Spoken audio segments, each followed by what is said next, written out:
आज आपण नानकटाईचा दुसरा प्रकार करूया की ज्याच्यावर पहिल्यांदा जाम लावत होते, पण आपल्याकडे जाम नाही, आपण काजूचे तुकडे लावायचे, चारोळ्याचे तुकडे लावायचे, मनुका लावायचं, काही असेल ते लावायचं। आता हे बटर घेतलेलं आहे, अमूल बटर घेतलेलं आहे, साधारण अर्धी वाटी अमूल बटर आहे। गव्हाचं पीठ घेतलेलं आहे, आपण गव्हाच्या करणार आहे का नानकटे, मैद्याच्या नाही। गव्हाचं पीठ, पिठी साखर, कॉर्नफ्लॉवर थोडंसं 2 चमचे आणि भिजवण्यासाठी थोडंसं 1-2 चमचे दूध घ्यायचं आहे आणि वर लावायला काजू घेतलेले आहेत। हे घेतले। आता ह्याच्यात थोडंसं हे मऊ करून घेते।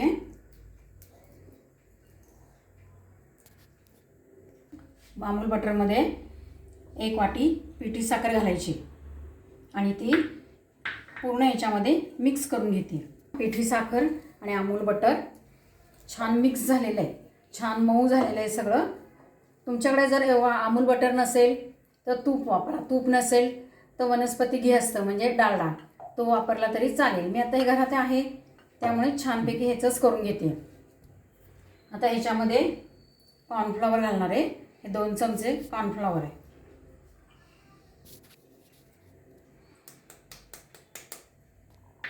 हे 2 वाटी पीठ आहे, पण ह्याच्यातलं आपण थोडंच वापरायचं आहे, निम्म वापरते मी आधी।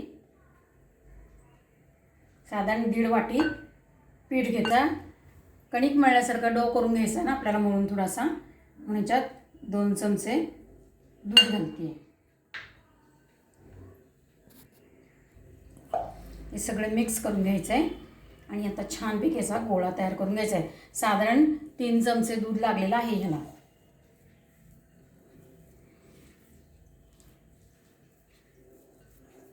छानपैकी गोळा तयार करून होतो, तसाच मळून होतो गोळा करून परत।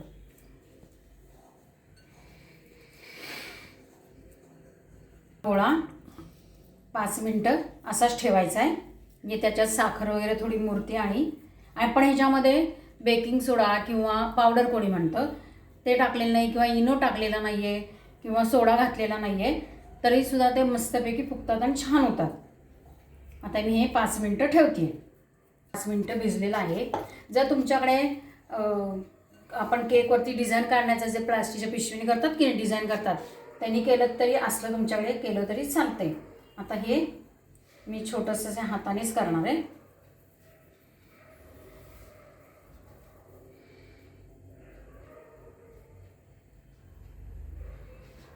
आणि त्याच्यावर डिझाईन करणार आहे मी हे असं।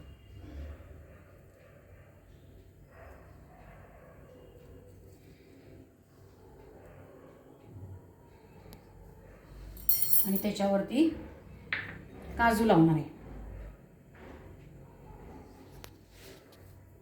आपण आता असे पूर्ण सगळे करून घेतलेले आहेत। आता ते आपण इथं कढईमध्ये गॅस लावलेला आहे, कढईमध्ये हे प्रीहीट करून घेतलेलं आहे। गॅस एकदम मीडियम ठेवलेला आहे बरं का आत्ता। आणि आपण हे त्याच्यामध्ये ठेवायचं आहे। आता असं राहणारच नाही आहे।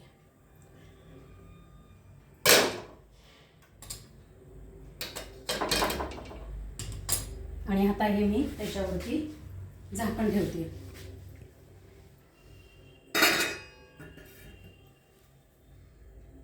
गॅस मीडियम ठेवायचा आहे। आता साधारण 7 मिनिटानंतर बघूया झालेत का बघूया। हां, मस्त फुललेले आहेत बघा।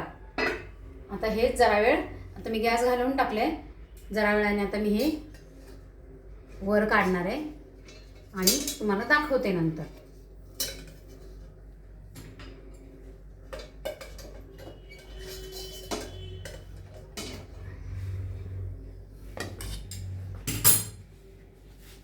तुम्हाला गेल्या वेळेला मी दाखवले होते ते मैद्याचे होते, आता हे आहेत, हे गव्हाचे आहेत। गव्हाच्या पिठासारखे बघा, मस्त खरपूस झालेले आहेत, अगदी छान झालेले आहेत। हे बघा, छान खरपूस झालेले आहेत। आता ते जरा गार झाले की मी काढते आणि मग दुसऱ्या डिशमध्ये दाखवते। तिने ही नानकटाई तयार झालेली आहेत। ह्याला चौकोनी, लंब चौकोनी आकार दिला तर त्याला ते बिस्किटं म्हणता येतील। आता गव्हाची केली आहेत ना, आपल्याला सगळ्यांना खाता येतात, मैद्याची जरा काही जण कमी खातात। हे खायचं, मस्त राहायचं। लाईक, शेअर आणि सबस्क्राईब करायचं। आपलं थंबचं बटन दाबायला विसरायचं नाही।